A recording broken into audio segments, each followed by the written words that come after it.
When we think of war profiteering, we mostly think defense companies such as Raytheon or criminals reselling weapons on the black market.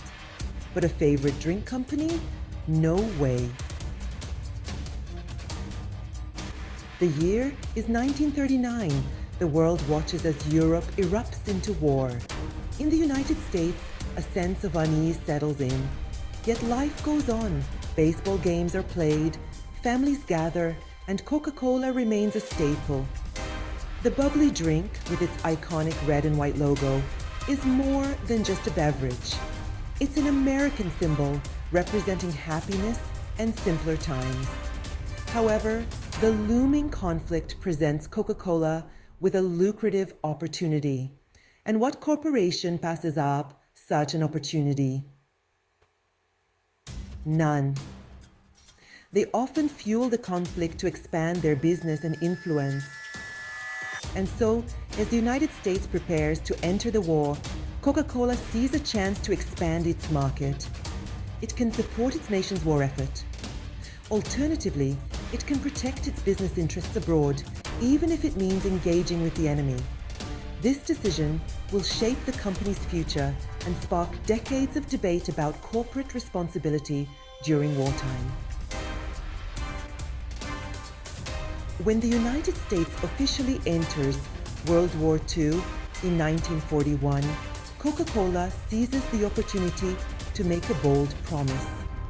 The company pledges to provide every American soldier with a bottle of Coke for just 5 cents wherever they are stationed. This strategic move resonates deeply with the American public. It reinforces Coca-Cola's image as a company that stands by its country and its troops while boosting its sales. Simultaneously, Coca-Cola aggressively maintains its operations in Germany. This decision is driven by a relentless pursuit of profit. Coca-Cola's German subsidiary is a lucrative market. Abandoning it would mean significant financial losses. The company insists that maintaining a presence in Germany does not equate to supporting the Nazi regime. It claims that business is separate from politics. But when was business separate from politics, really? Coca-Cola seizes the opportunity to profit from the war by fulfilling its promise to the US military, which becomes a massive logistical undertaking. The company constructs portable bottling plants, dubbed technical service units, to maximize their reach. These mobile factories are shipped to the front lines in Europe and the Pacific, ensuring a steady flow of product. This guarantees that American soldiers have access to Coca-Cola even in the most remote and dangerous locations, driving up sales. The presence of Coca-Cola becomes a strategic move to embed the brand into the daily lives of soldiers. A bottle of Coke represents a calculated effort to maintain brand loyalty amidst the chaos of war. It serves as a constant reminder of the brand, even in the trenches. It strengthens the bond between the troops and the brand, ensuring future profitability. Coca-Cola's marketing during the war cleverly intertwines its product with patriotism, capitalizing on the war effort to boost sales. Advertisements feature soldiers enjoying Coca-Cola, pushing the narrative that drinking Coke is a patriotic act, thus driving consumer demand. The company also partners with the USO and other organizations to distribute Coca-Cola at war bond rallies and other events, further embedding itself in the wartime economy. This strategy is incredibly successful, significantly boosting Coca-Cola's profits. Coca-Cola becomes more than just a drink.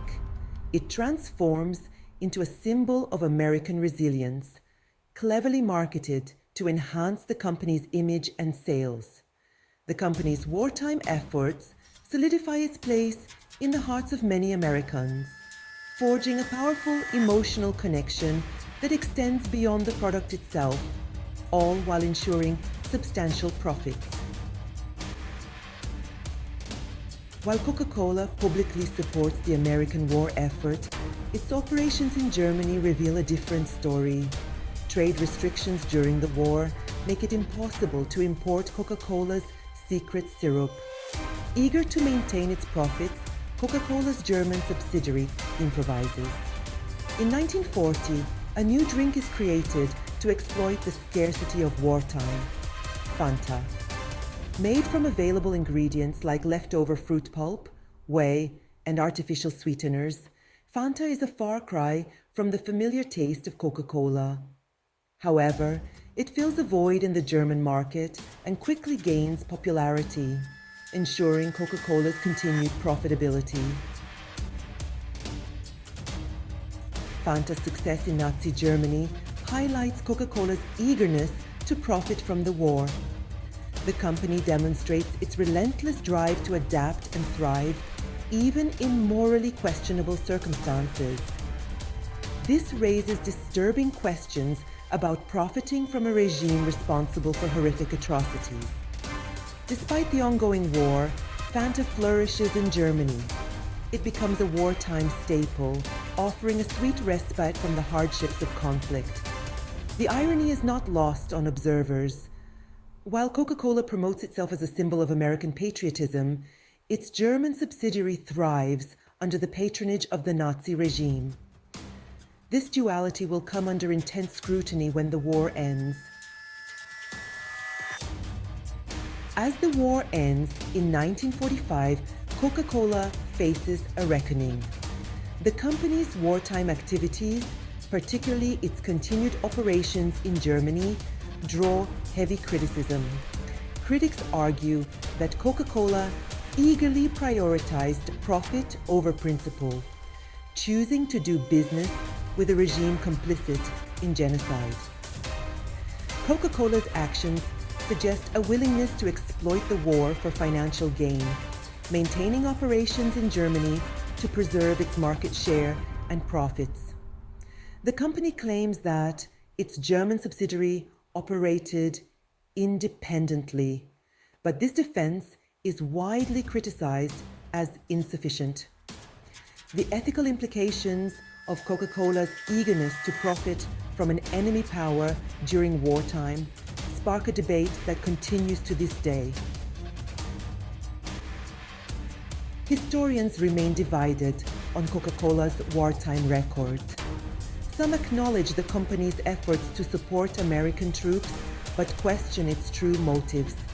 They argue that Coca-Cola's actions were driven by a desire to maintain and expand its market, even in the face of war.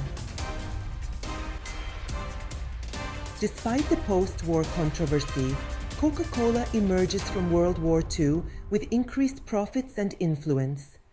The company's strategic efforts to support the troops while expanding its global presence were driven by a clear profit motive. Coca-Cola capitalizes on its wartime brand recognition and leverages its global network to establish itself as a dominant international brand. The creation of Fanta in wartime Germany highlights the company's eagerness to exploit new markets, even under controversial circumstances. The controversy surrounding Coca-Cola's wartime activities may have inadvertently boosted its post-war success by keeping the company in the public eye and fueling discussions about its brand. To this day, corporations seek opportunities to profit amidst global conflicts. It always was, and it continues to be, profit over people. Lives did not matter in the 1940s. Lives do not matter today either, and we, the people, are guilty of enabling them to profit off our suffering. If you have enjoyed this video, please like and subscribe so you can be notified when we embark on the next adventure of exploring history and analyzing systems that were created to keep a handful of those rich and in charge, while the rest struggle more each day. Until next time, stay well, stay safe, and be informed.